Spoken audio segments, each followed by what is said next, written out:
Bueno, hola, yo voy a hablar sobre cómo funciona un diagrama de cuerpo libre, especialmente en el contexto de un plano inclinado.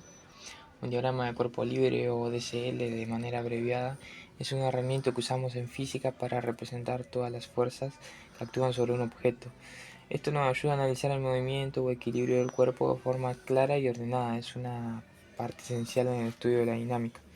Bueno, vamos a comenzar con nuestro plano inclinado. Lo hacemos por acá.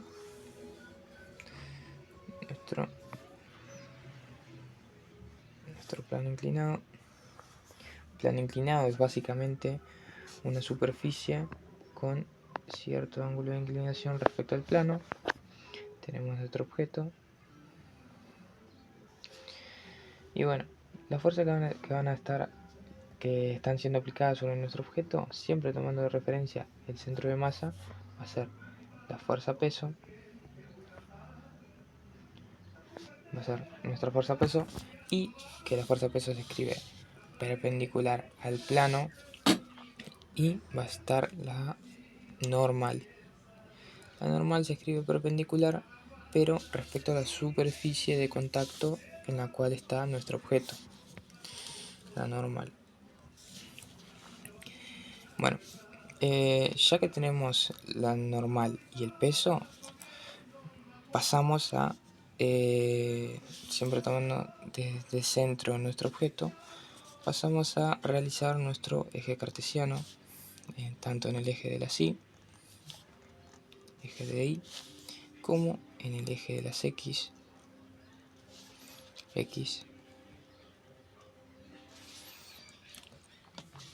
y lo que notamos acá es que la normal sí está dentro del eje de la síloma, no tiene componentes en X, pero el peso tiene tanto componentes en Y como componentes en X, por eso queda entre medio. ¿Qué tenemos que hacer en este caso? Tenemos que descomponer la fuerza para hallar tanto su peso en Y como su peso en X. ¿Cómo hacemos esto? Podemos dibujar acá en el costado el eje cartesiano, eje de X y eje de Y. Una vez que tenemos esto, cogemos el peso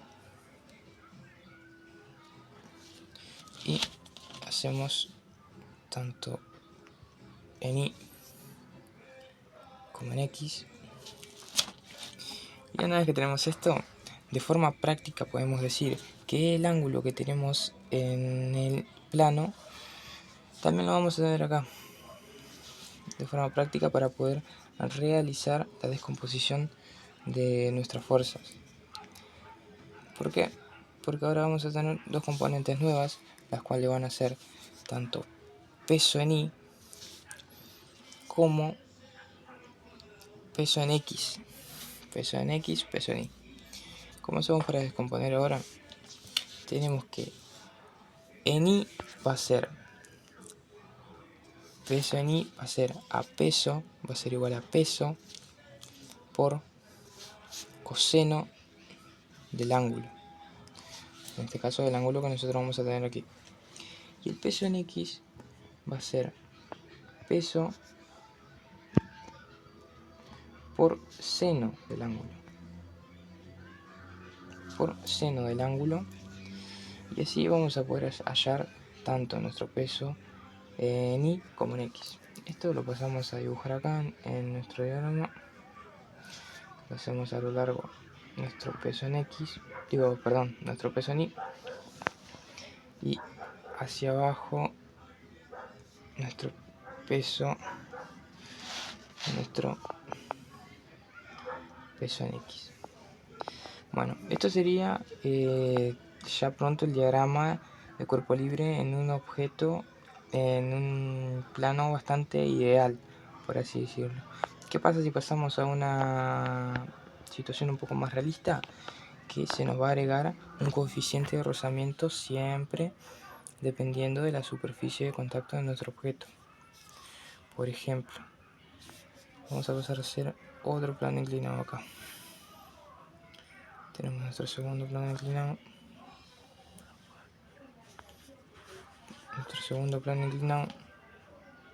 Nuestro objeto. Y va a comenzar todo como ya lo teníamos en el otro, ¿no? Tenemos nuestro peso, tenemos nuestra normal, tenemos nuestro peso en Y y tenemos nuestro peso en X. ¿Qué va a ocurrir? Que dependiendo del coeficiente de rozamiento de nuestra superficie, se nos va a agregar otro vector, el cual va a ser la fuerza de roce, fuerza de rozamiento. La fuerza de rozamiento depende de hacia dónde el vector esté apuntando, depende de la dirección en la cual nuestro objeto o se está desplazando o está estática, está en reposo. Porque, por ejemplo, tomando de ejemplo este caso, podemos intuir que la fuerza peso en X está haciendo que nuestro objeto se desplace hacia abajo. ¿Qué va a ocurrir si nuestro objeto se desplaza hacia abajo? Que nuestra fuerza de rozamiento va a detener ese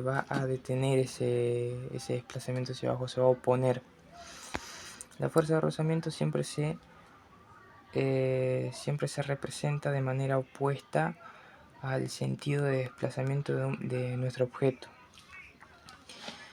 Por ejemplo, tomando en cuenta otro caso, lo vamos a hacer aquí. Tenemos acá el plano inclinado,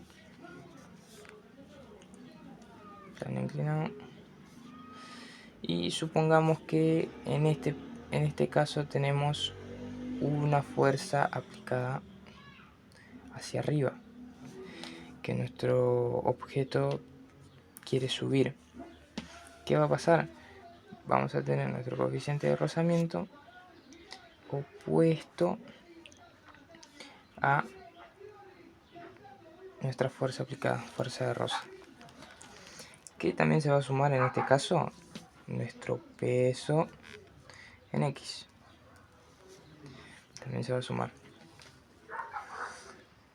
Y eso sería cómo representar las fuerzas en un diagrama de cuerpo libre, cómo descomponer las fuerzas. Y ahora vamos a pasar a explicar cómo hacer la sumatoria de fuerzas. Esto depende si está en estática o en dinámica, pero supongamos que estamos en estática. La sumatoria de fuerzas en estática la hacemos así: sumatoria de fuerzas. Siempre en estática vamos a comenzar por las fuerzas en Y. La fuerza en Y siempre va a dar 0, porque nuestro objeto no se está moviendo de arriba hacia abajo, sino que se está moviendo siempre en el eje de las X.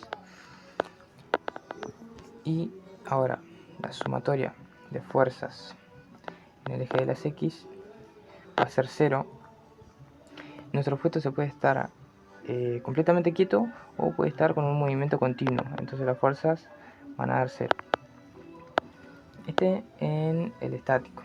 Pero ¿qué va a pasar en el caso de fuerzas en X? Que vamos a tener fuerzas que actúan. Por ejemplo, tomando en cuenta este primer ejemplo, podemos intuir que nuestro peso en X tiende a hacer que nuestro objeto se desplace hacia abajo. Entonces vamos a tener una fuerza de rozamiento opuesta a ese desplazamiento. Entonces podemos poner acá que nuestro peso en X va a ser positivo y nuestra fuerza de rozamiento va a ser negativa. Esta no tendría que dar 0. Tomando en cuenta el otro ejemplo, supongamos que la fuerza aplicada tiende a hacer que el objeto suba, entonces nuestra fuerza de rozamiento se va a oponer y también se va a oponer nuestro peso en X. Entonces podemos decir acá que nuestra fuerza aplicada va a ser positiva y nuestra fuerza de rozamiento va a ser negativa, se va a oponer al desplazamiento, y también se va a oponer nuestro peso en X. Todo esto nos tiene que dar 0. ya si es un movimiento continuo o es cero porque no hay movimiento. Eso en estática nos tendría que dar 0. Esto sería en estática. ¿Qué pasaría en dinámica? Dinámica. Para empezar, la sumatoria de las fuerzas en I siempre va a dar 0 igual, porque nuestro objeto no se está moviendo de arriba hacia abajo, sino que se mueve en el eje de las X.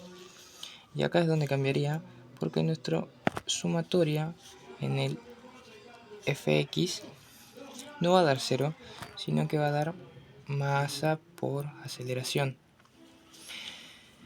Masa por aceleración. Y así en todos los otros casos. Por ejemplo, en el segundo, que sería peso en X menos fuerza de rozamiento, no daría 0, sino que nos daría masa por aceleración. Y en nuestro otro caso, de la fuerza aplicada menos la fuerza de rozamiento. Fuerza de rozamiento menos el peso en X también nos daría masa por aceleración. Entonces, con lo que acabamos de explicar acá, tenemos las herramientas para poder dibujar nuestro diagrama de cuerpo libre de una forma bastante completa, teniendo en cuenta todas las fuerzas aplicadas, tanto en un sistema ideal como en un sistema más realista.